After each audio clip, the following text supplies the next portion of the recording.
Hello and welcome back to part 3 of my chat with Kade Beadman. What we're going to do is Chamchi the political fish, and Kade is back with me. We're going to have an open chat this time, and if you're watching live, stick a question in the comments and we'll see if we can ask it without running out of time. We don't have a lot of time left, so let's see what we can do. Kade, how you doing, mate? I'm all right, thanks. Good, nothing's changed. How are you doing? I'm doing well. It's a little nervous. This is my first one, so it I see. Destroys my vocabulary, which is a nightmare. No, I don't see. This is the actually we could talk about this actually, which I was talking about is one of the things that annoys me, and it doesn't put me off when people say, in different comments saying, "Oh, you don't know this, you don't know that." I don't know everything. I'm new to this. I'm learning different things as I go. But just because you don't know everything, just because you don't know, what's seen as, oh, everybody knows that, doesn't mean you shouldn't be talking about politics, because politics is about your life. It's about how it affects you. It's your view on things. So I don't know. I don't like that when people are put off saying, oh, you don't know anything. You do know. Everyone knows everything, because it knows something about politics, because if it impacts your life, then that's true to you and that's your opinion. So, you have a right to talk about that and you have a right to discuss it with people. Okay. So in that vein, I've got some questions for you, if you don't mind. Okay. So it's going to be a couple of personal questions and your opinion, really. So I really wouldn't worry about it. It's not like going to be the hot seat or anything. Okay. What was your political awakening? I don't know, really. There's no really fixed point.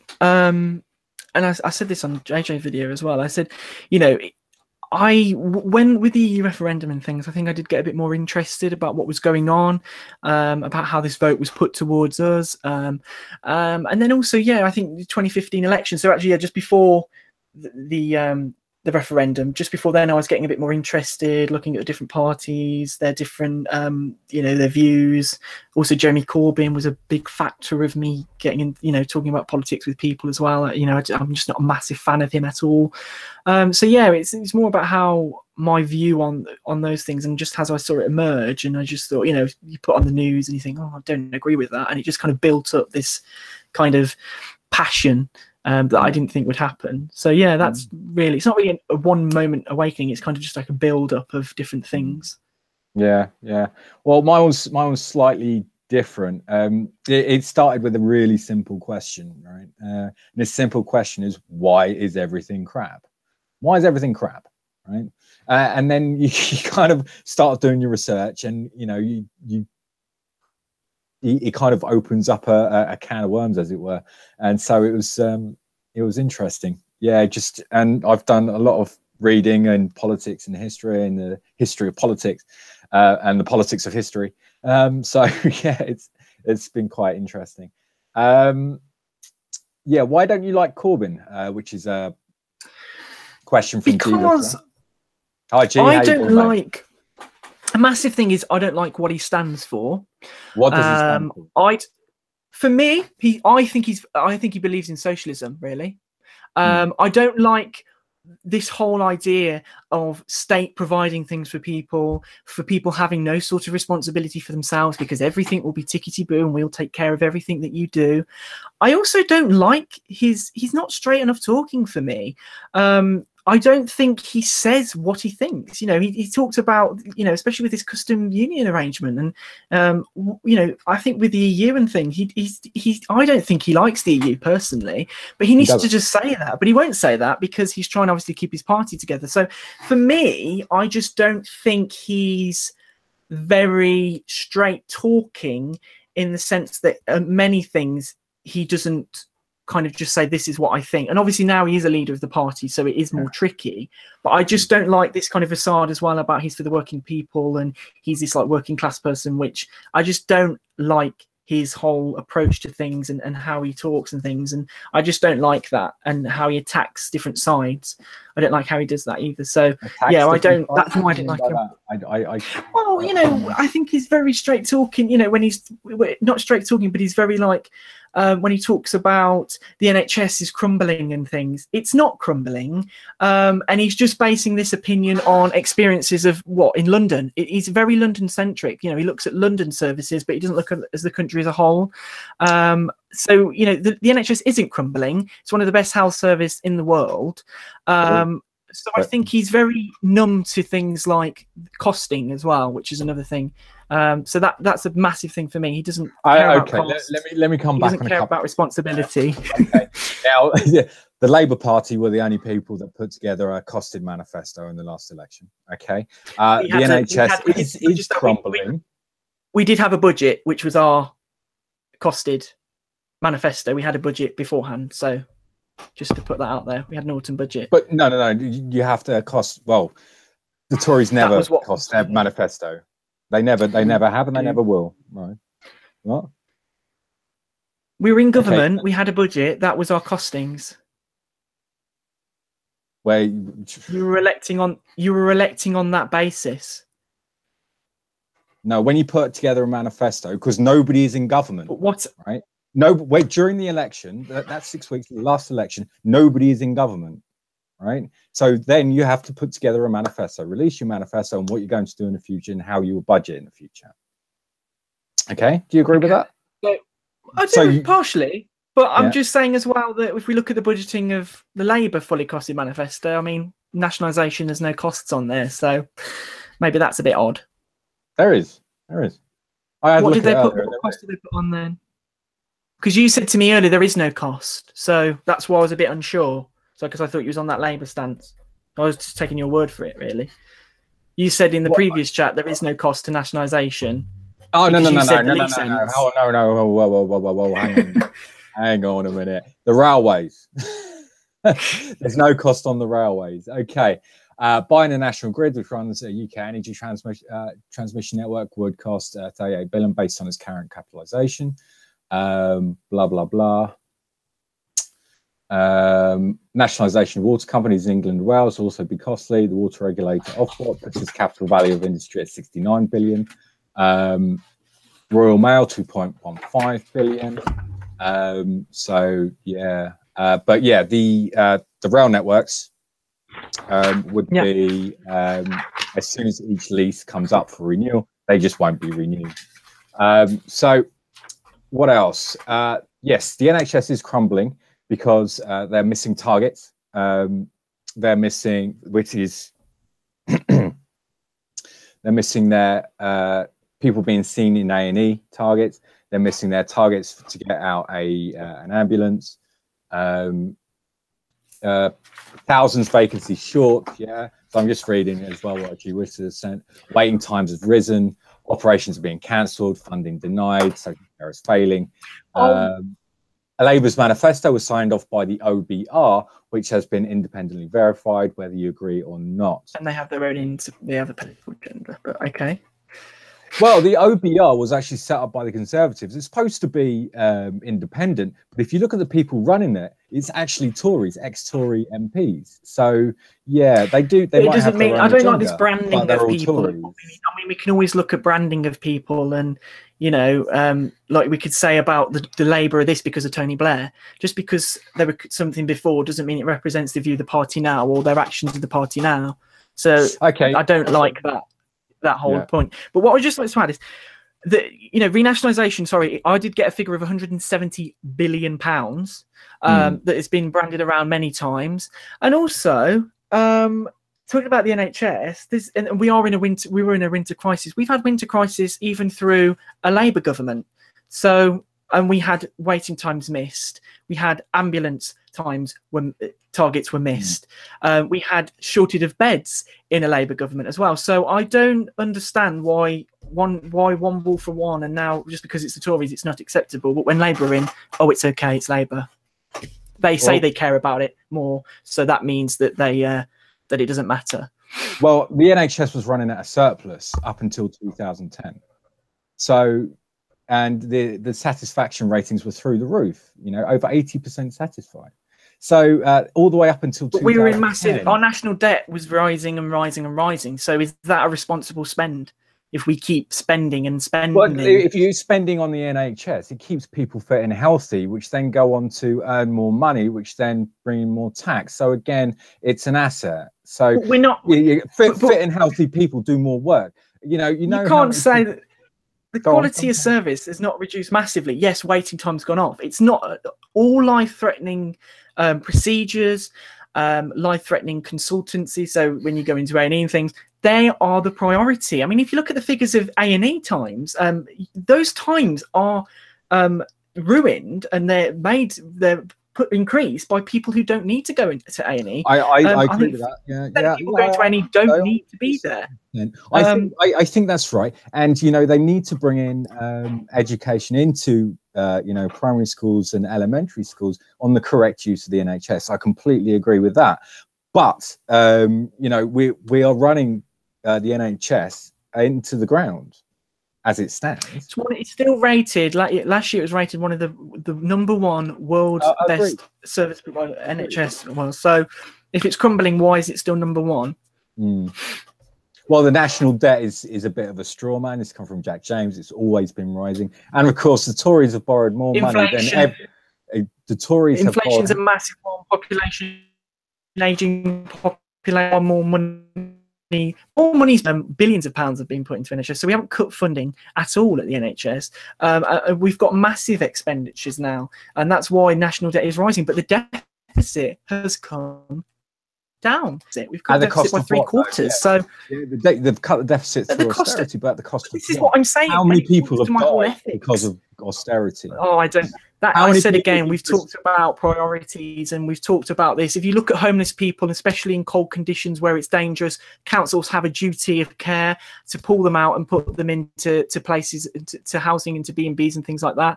So I don't buy into this whole thing. Yes, more needs to be done on homelessness. You'll never eradicate homelessness completely. Never. It won't be gone. There'll always be homelessness, but there is ways to go.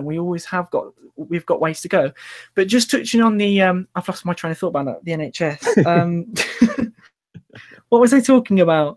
Incorrect use of the NHS. What was I just saying? Or A&E? No, I was saying something just before. I was going to make a point. No. Do you believe? Do you believe in the NHS as a structure? Right? You believe that everybody should have the right to free healthcare at the point of use? Yeah, I think everyone should. Yeah. Yes. That's a socialist invention. That is a socialist policy. No, but what I'm saying is that's a socialist policy. You can't. So you're saying then that because the Tories are in part, basically this is the same rhetoric that we get from Labour. I mean, we could link it to saying you'd rather see the rich poor and the poor poorer. You'd rather see everybody poor than just have rich and poor. That's what you'd want. In the same sense, you'd rather have the Conservatives privatise the NHS because apparently that's what we believe in, and we're against socialism. That is what you're essentially saying. Just because we're against socialism, not, it's being compartmentalised off. It's being compartmentalised off to being primed to being sold off, right? Okay, give me one aspect that's been privatised then, that's been primed off, that's not already been done under a Labour government, especially when talking about the disconnection between social care and back down in a Conservative government and hospitals. The disconnect, how they're getting, was it DHL to run the ambulance service? There's just the ambulance service. Have you got links to these sources? Because I've not heard about that, but you can link it below. I just think that it is the rhetoric that we get is that we have to believe this, and that's what we do. I didn't really kind of get what, maybe I misread you there, but I didn't understand what you said. Oh, I thought you spoke socialism, so we're against the NHS. No, the NHS is a vital service that everyone should have the right to have, and that's a one-off case. That's not. G Whistler has just come in and said children's care has been sold off the Virgin. Where's the evidence? Do you have a link there, G Whistler? That'd be great. I'd like to see that. Okay, so yeah, my link is www.google.com. There's my source. Well, that's not a link of information. No, I need a valid website. You're saying something. You need to provide evidence. Okay. Yeah, sure. You can see, I can't do it now because my laptop's in the way of my computer. Which Your makes no laptop's sense in the way at of computer. What? Yeah, I know, right? I know. So, do you think that the people should have the right to legal aid should they need it? To have legal representation? On. Hmm? I think they should. Yeah. But I think it depends how it's awarded. I mean, you used to be able to apply for it, and you used to. I don't think they even did many checks about what if You're breaking you up a bit, need. mate. Obviously, I think you should pay it. It shouldn't be free. So if What? if you use legal aid, you should pay for that back. That's a lawyer. You're using a lawyer. You should pay. So we're saying now that corporations then they should have legal aid. They should get free lawyers to represent them. Is that? I mean, is that fair? No. Here's the thing. It was based like before. It was like if you win the case, then you wouldn't pay. But if you because you'd be put on the cost of the loser, right? But if you lose, then you would have to pay. Now, if I wanted to take my boss to a legal tribunal because I've been unfairly dismissed, it now costs me a lot of money. I think it's was it £2,000 to do that. We got a well, link. in my view, you're using a lawyer's time. You've got to pay for that. That's the way it is. I'm sorry. You've got to pay for what you use. But surely they, if my boss, right, sacks me because I complained about, I don't know, sexual advances or whatever, right? And he's like, oh, I'm not having you here. You can go. Then I should be able to take him to court, right, and say, look, this is what's happened, and I shouldn't have to pay for that because I'm in the right. Unfortunately, that is what's happened. If you need legal support, yes, it's not nice, but you have to pay for that. I agree with that. Okay. So you're saying now taxpayers should pay for legal aid? No, why am I paying for that? I'm paying. That's your point of view. That's my point. I just can't get that, and it goes against everything I believe in. If I'm starting saying, I'm paying taxes, I'm going to pay for you because that's my problem. That's not my problem. I'm focusing on myself. In the same instance, if that happens to me, then I've got to pay for myself. I'm not expecting you to pay for me. So I just don't like that. Okay, fair enough. Like, okay. What was the other questions I was going to ask? Oh yes, did you did watch Theresa May's speech? A snippet of it. So all I heard was her talking about answering one or two last questions. Okay, so this policy, this new policy, use it or lose it policy on the land, it's a bit Ed Miliband, isn't it? I don't know. I'm not looking at. I don't. Again, can I just put on? Why do we? And I've seen the SNP do it a lot in Parliament. Why are we always saying this is what this person's doing? So now you're this person, and we get that a lot from Labour. Basically, you're saying then we shouldn't be doing this then because. No, not someone else's policy. I think it doesn't matter where it's came from. What matters is we're doing it, and it's what's best for the British people. And a lot of Labour politicians, a lot on the left, and a lot of SNPs as well, they do it quite a lot. They care more about where things have come from, about their own agenda, about their own careers, than about the British people. They don't care about the British people. They care that it's made clear in the media that people know that that's been a stolen idea. It doesn't matter where the ideas come from. What matters is it's happening. We should discuss the actual issue at hand, the actual policy, not where it's came from. That's irrelevant. It doesn't matter where it's came from. What matters is we're doing that. So I don't like this whole, and I think what it is it's a way that you use to attack us because obviously you like that. Like that policy. I'm just asking your opinion. Don't you see? Way to attack? Just saying. No, I'm not saying you, but I'm saying you as a you as Labour and the other sides. I feel like that's the way that you attack it because you think, well, we can't say it's bad because we did actually want to agree with that. Okay, like Ed Miliband was labelled was labelled as a Stalinist policy by the Daily Mail. Yeah, I don't agree with that. And now it's it's been adopted by Theresa May and the Tories. And then it's going to cease to become Stalinist? So the Conservatives are now the Daily Mail now. What did you say? The Daily Star or something? What? Daily Mail. The Daily Mail said they have their own agenda and their own views. That's not our opinion. We're not saying that. The Conservatives are not saying that. I know. I'm asking your opinion on what you think. I don't think it is a Stalin policy. No, I don't think it's. You think it's a bit left wing? I don't think it's left wing. No, I think that's good. And again, it's talking about the regulation that I mentioned on Network Rail. You've got to make different. You've got to regulate some people in some instances. I don't think it's too left wing. But again, I don't like left wing and right wing. We're doing what we think's right. It doesn't matter what ring it comes from. What matters is we're doing it. So I don't know. I think people are not focusing on what's happening. They're focused on whether. And I don't understand what you're saying. Whether it's too left wing for Conservatives. So basically, you're saying then that you don't want it to happen, or you don't agree with it. I don't understand what you're trying to achieve there. Could you let me know? I'm struggling a bit here. That's why I'm getting a bit. Yeah, what do you mean by that? I know. I'm asking what your opinion is. Like, because the usual, the land banks essentially.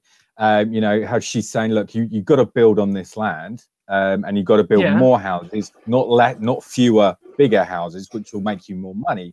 We want you to build more houses that are cheaper, and you will make less money on that.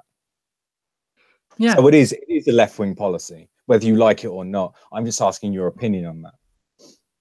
I just say that I agree with that. I think that's a good idea to implement that. And look, I'm not and like I said, there's some things that I agree with that Labour say, but I'm not going to completely, sometimes I'm listening to Jeremy Corbyn, I think, maybe that's okay. But it's not, I think politics now, it's all about, you've got to be completely opposite to them. Whereas maybe, who knows, we couldn't say it, but maybe we were influenced by Labour's policy, Labour's manifesto and what they said. Maybe that was the case. But does that make it wrong that we're doing it? I just feel like each party, and that's the whole point of an opposition, you're there to make an impact. So if they've done their job, obviously we won't admit to it, but maybe you have. But I don't think we should start shaming it now, because you might get the outcome where they might say not do it in the future. So I think you've got to be careful. If we were in opposition and we got something across and said, "Oh, we don't want you to do that," and we kept going for it, we wouldn't say, "Yes, it's a victory. You've copied." We'd just say, "Yes, we agree with that," and not be brandishing things, because I think that can go the other way sometimes. And it just takes away from. It takes away from what we actually need and what's best. So I'm not going to lie and say maybe it wasn't it, but I don't like what we focus on that. It doesn't matter what we're doing. What matters is we're doing it. And that's the most important thing. So, yeah. So maybe we are. If you want to call us a left-wing party now, then we might get more votes than Labour. Then no, I just think it's a left-wing. If you want to classify us a left-wing party, then go ahead. Some Tory voters do. You view it as mostly left-wing. Yeah. So, right, with Jacob Rees-Mogg and on the odds-on to be the next Tory leader, what's your opinion on that? Because I remember you saying in the Let's Up. I don't know where you've got these odds from, but it's absolutely ridiculous. There's no way in hell he's going to get it. There's no way he's going to get backing from people, because he's not even been in the cabinet. He's not even been a minister. So there's no way he's going to get that. So I don't know where you've seen these odds. It's a load of rubbish, basically. And there's even people in the party that support him. But he wouldn't. I think it's Ladbrokes. So check it out on Ladbrokes. Please. He's 5-1. 5-1 odds on to be the next Prime Minister. Yeah. Jeremy Corbyn's 11-2. Those were the odds last week. So got to remember as well, they have their own audience, don't they? I mean, a lot of people who do gamble and use Ladbrokes may support him. I don't know, but you know what I mean. So they have their own sort of agenda and different things. But he's not going to be Prime Minister. I can assure you that, and I won't vote for him anyway. So, but yeah, that's ridiculous. Would you just abstain from the general election then? Do you think, or would you? No, I mean, I wouldn't vote for him. I wouldn't. No, I mean, I wouldn't vote for him to be leader. Right. Okay. In the sense that I wouldn't vote for him in the leadership election. I wouldn't vote for him. What about Boris Johnson? No, I think he could be. I think he'd be quite good, but he's not my. I personally like Amber Rudd. Really, she's my. I know that her seat's quite weak at the moment, and it 300 could go the other way. So majority's 300. yeah, it's a bit rocky there. So maybe if we got her in a stronger After seat, 5 recounts, 5 recounts she yeah, ordered. That's a bit dodgy. Which, well, 5 recounts, it makes it more verified. Where did they all of a sudden on the 5th recount they come up with 300 extra votes? That's outside the realms of you know, again, mistakes. With Sure. many Labour MPs, many Conservative MPs, many UKIP, any sort of MPs, you can order recounts and you can keep going. I don't know what the record is, but they do that, and that's the way it is. You can't keep now say, and this again, you know, you saying that is very outrageous, just as someone calling Jeremy Corbyn's a spy. So I think you're a bit out of order there, and I'm sure you wouldn't like me to say. I'm just telling you that. No. I'm just telling you what happened. Right? I didn't offer an opinion. I'm just saying it's a bit dodgy. I think it looks a bit dodgy. Well, now, dodgy. Okay, no basis, talking about dodgy people doing dodgy things. Boris Johnson and his garden bridge. He's lost £40 million of taxpayers' money. Just lost it. He doesn't know where it's gone, and he doesn't remember where he put it. That's a bit dodgy. Well, maybe it is. I remember reading about the garden bridge. I know it. Yeah, I don't know what's going on with that. Like I said, I don't know everything. What's going on there? Yeah. You keep breaking up, mate. I can't comment if I've got no facts. Fair enough, mate. What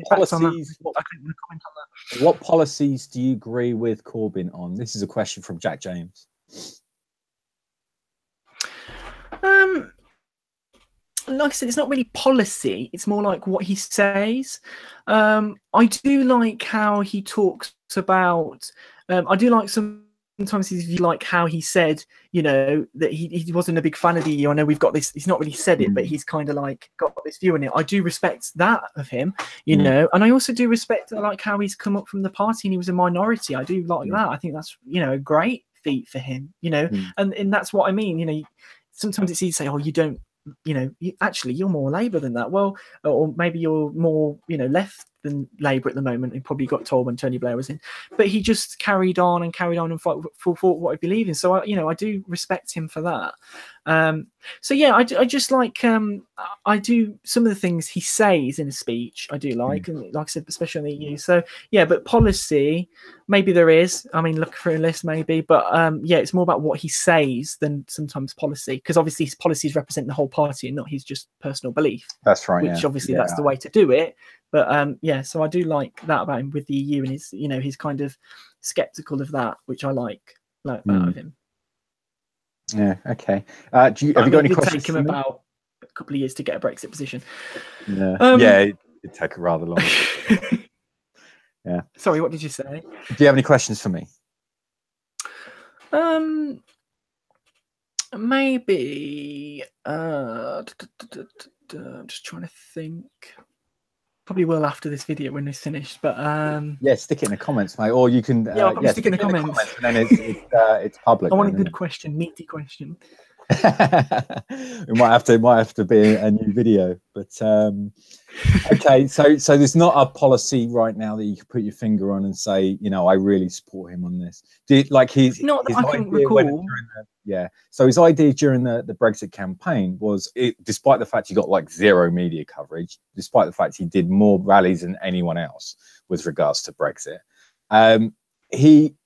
he said that we must stay in because this area needs reforming, and it needs reforming in the areas that people voted for. You know, so such as, you know, we had a thing on a white paper on immigration. You see, because I read many conflicting. Sorry, I read many conflicting things about his EU stance.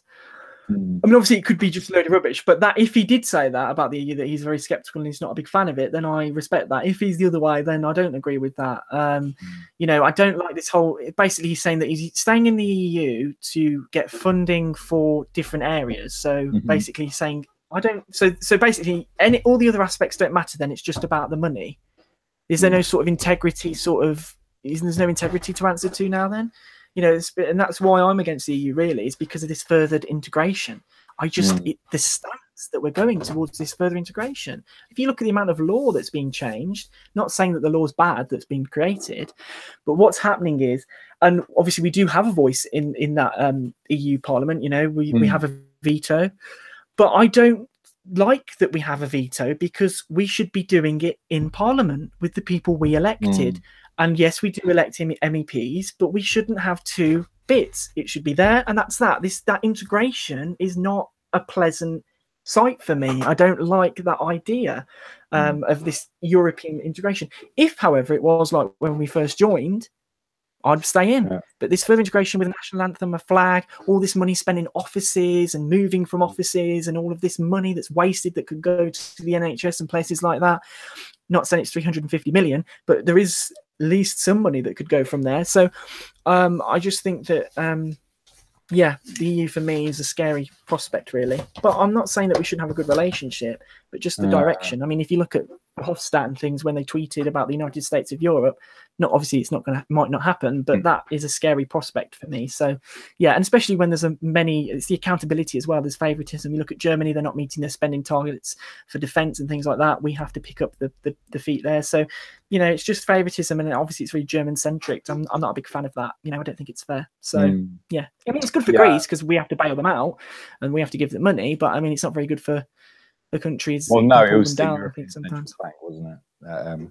They just, that's what I mean, but that's what I'm saying. But you know, it was heavily, you know, we always get these things that say, no, this is going to affect you, this is going to be this is this, especially if we didn't join the euro. So you know, I just don't like, dodged a bullet there, didn't we? Fucking hell. Yeah, and that's what I mean. So I just don't like, and regardless of party politics and things, that for me is scary prospect about where that can go. Further integration, don't like it. Other than that, I mean, immigration, don't really give a damn about, because the majority of immigration is from other countries outside of the EU anyway, so it makes no odds.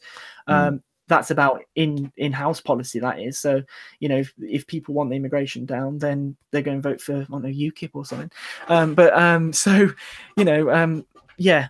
So I think leaving the EU is the best thing, and leaving the single market and the customs union is leaving the EU, because staying in those, you're not leaving, because you're still under the rules and regulations that we've not agreed if we stay in. So I don't, that's not staying. How do you sort out the Irish situation then? Because there cannot be a hard border between. No, we said, and Theresa May said, we're not setting up a hard border. So if they want a hard border, they'll be building it, not us. We don't want one. So regardless of what's happening, it will be without a customs union. Without a customs union, there will need. Yeah, they'll be doing it though, and then that's going to kick off the law. It's going to make the. But that's Good Friday. That's them doing that. Sorry. Look, we've got to be. That's them doing so. They'll be doing it because we've got to be tough on negotiations. We can't go in saying we've got these, we've got this. We go in and we say we don't want a hard border, and we're not having one. We're not putting one up. We would just say we're not putting one up. It'll be them that do. They'll be putting the hard border up. Like this is the thing though, right? Without a customs union, you all have to have one, right? And then that scraps the Good Friday Agreement. So that means anything from there on. Well, that's down to them. We've shown that's down to them. That's down to them. That's down to them. We've got to. The fact of the matter is, we will not be putting up a hard border. That will be their decision. We've put our cards out, and we want what we've said, what we've wanted. And if they don't want that, that will be on their head. They can put up that border. That's their, obviously it's reaching their rules. They'll be putting it up. So it's not our responsibility. Yes, it sounds tough and harsh, but we've got to be. We can't be going in saying all of this. I don't think it is. It is our responsibility because we're one of the brokers in the good.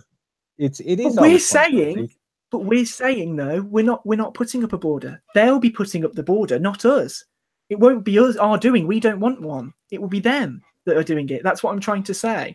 So are you talking about? Sorry, who is them in this? Sorry, is this the EU or is this Ireland? The EU. Right. The EU. And Ireland are in cahoots anyway, aren't they? I mean, they're rubbing their hands together about this because obviously they're going to get, so much. So, but yes, I just think that if the EU are if they care so much about, they're in the position now. If they care so much about the Good Friday Agreement and they obviously don't want tensions because Ireland surely don't, then surely they should say, well, actually we need to be a bit more flexible here, because we know that people have voted, and we do know, and they probably are thinking this, we know that if they stay in our customs union, that's not essentially leaving. We're just not at the table anymore. So what's the point? If we stay in the customs union, we're not in the table anymore. This is what G. Whistler has just said. You can't vote for Brexit and then take no responsibility for a hard border. Well, I'm just saying that's the approach I'm having in a negotiation. It's down to them. It's in their hands. I'm sorry, but it is. I don't think you really understand the situation, to be honest. I think you've got to just it's in the EU's hands. The EU, I just don't like this approach. No. We had a democratic vote, and we had a democratic right to leave the EU. We left it. They've got to be more complacent. They've got to be more flexible. They can't keep saying all of this tough stuff. I'm sorry, they can't. They've got to be more flexible. I understand this. I understand this, right? But, right, and this is a huge but, okay? There cannot be a hard border between Northern Ireland and Republic of Ireland, okay? Now, it is our responsibility, because we are the brokering party in the Good Friday Agreement. So it is our responsibility. Now, the EU have said, until that you have a solution for this, we will not take the trade talks any further. Now, I'm not sure if you know this or not, but when it comes to trade, the EU, they don't negotiate. They don't negotiate. Yeah. See, they've got no reason to. So they're in the right then. They're in the right. They know so it's our fault. This is what we're on about. We want to. I don't want a hard border, and we will do all we can. But they won't. Sure it's up to us to find a solution. No, this is what I'm saying. But that's what I'm saying. We want to be in a customs union that doesn't have the rules and regulations that we have. We want to get a negotiation. We want to get an agreement of some sort that we don't have to follow what they currently have. I don't think it's fair that they're sitting there what we're having. That's not negotiating to me. That's not negotiating, sitting there and saying, this is our stance, we're not moving. Well, we're doing exactly the same, and we're being slated for it. Yes, we chose to leave, but that was a democratic right to leave that block. We've put so much money into that block, and we've got such a relationship that surely we should have a special deal and a special trade and agreement deal. We had a special. But we should have a special trading agreement. We didn't have what we wanted, and again, it's not talking about special deal with that integration that people don't want. Yeah. We want something we want that special deal, but we don't want all of this overhead and gubbings that we get with it that we just don't like, which they should respect, because there is a lot of many other European countries in the EU that don't. I mean, that don't, because I'm talking about Canada as well, that are kind of linked a little bit, that don't like that either. Okay. And potentially we could be seeing other countries. Never know, especially with the United States of Europe. Yeah, that's been defunct anyway. So Verhofstadt tweeted it on his Twitter account. It was a tweet from his verified account. Oh yeah, and there was there's been some dodgy things said on that respect, but I don't know how far. So he was hacked then. No. I know that's what he wants. I just don't think he'll get very far in getting it. So anyway, do you think that there shouldn't be borders between the EU and non-EU neighbours? Do you want me to restate the question? Yeah, you were going. All right, so do you think that there shouldn't be borders between EU and non-EU neighbours? Because this is the thing, isn't there? That Northern Ireland will cease to could be a part of the EU, whereas the Republic of Ireland will still be a part of the EU. So, my solution that we should have a and it might be, I know some people, because it does kind of separate Northern Ireland a little bit, but we should have this free movement in between Northern Ireland and in between Ireland. If we can get this agreement, obviously that's if the EU will respect us. Obviously, if we can't get that deal, then they said it's on them. We've got to negotiate this. It's not just a clear-cut thing. It's down to negotiation, and we've all got to give bits. And then obviously more of the border then will be at the UK, so between Northern Ireland and the UK then, so the rest of the UK. So I think that's a solution that could work, but again, it's down to the EU, and if they'd want that, I don't know what they'd want on that respect. But again, I do think Ireland are a bit can be their direction to things about how they want to imply. They want different rights and laws in this sense to carry over for EU citizens. I don't like direction because I don't think Ireland are supporting the Good Friday Agreement there. I think they've got their own agenda. They'd like to see a united Ireland. I think when you listen to some of the things they want. So again, it's down to what you take of it. And I mean, it may force a reunification of Ireland. So if we can't find people, yeah, it's well, we'll see what happens there. And if Northern Ireland want to leave, then they'll have to leave if that's what they want. If they vote, but they won't vote for that. I don't think they will. Northern Ireland, yes, they did vote to leave, stay in the EU, but I think they would remain. They'd want to remain in the UK. Especially when you look at what the euro is doing and where that's heading as well. I just don't think they want that, but yeah. okay, yeah, fair enough. But like I said, with any of this, and we can all talk about it, there's never a clear-cut opinion or answer because there's always going to be room for negotiation, and there's always going to be different matters and different ideas that have got to just go in between, and that's the whole point. There's no clear-cut saying this is what we've got to do from both sides, because you can't give a clear cut, because it's lying to people. Because if we put out a thing, this is our stance on Brexit, if we decide to cut and change a bit and try and be flexible, we'll then be branded as lying to people. So it's best not to give details out about what we want to do, because your negotiations are flawed. Your negotiations are restricted then, because you've only got so far that you can move. And that's for good or bad for Remainers. For, we might want to remain more, and it might tip more to Remainers, but it might, and so what I mean is you can't give all your hand out until we've seen the negotiations, until we've got kind of to a point where we can say this is what we've come together, instead of pointing out this is our plan. Because you can't have you can have a plan, but you can't have a plan that you can broadcast, because that could flip and change and you'll be branded all sorts of things. So I don't think it's good for us to know a plan and I think, well, that's completely different. What's happened? It's best if we all just negotiate and get a deal, and then we'll see what the deal's like. Okay, yeah, interesting. Do you think the public should be allowed a vote on what the final deal should be? Because in the Brexit vote, it was very binary. Whereas in the well, vote, I don't think it was. It wasn't binary. It could be four options.